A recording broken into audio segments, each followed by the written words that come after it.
pejim-baovao hafa tanteraka kosa sandredy nitondra fanampanazavana ny komina Antananarivo renivohitra mikasika indrindra ny rara andotam-pianaka izay miteraka resabe amin'izao fotoana izao.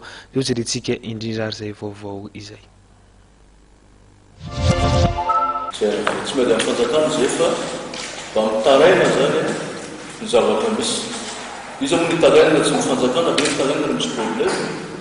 Zay zany mety taraina zay. Ka mikasika ny fanambarana nataony ny ministre ny amin'ny agriculture zany mikasika ny projet présidentiel milaza fa nanome autorisation zay mikasika ny fanambarana ny tapianaka dia tsy marina zany zay. Tsy marina mihitsy izy. Ngamba mety le vaovao azony mety tsy mitokana diso.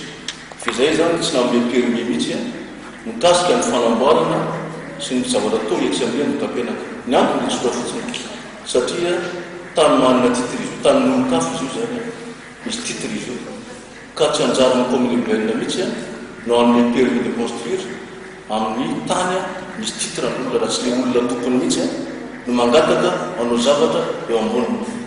Zay lalàna zay mikasika ny loi mikasika l'urbanisme zay ka tianay marinina zany fa tsy misy permis mihitsy avy aty aminay nomen'ny commune urbaine fa tsy fantatro le vaovao tonga tany amin'ny ministre ny aménagement territoire na tonga azy nanambarana zavatra zay.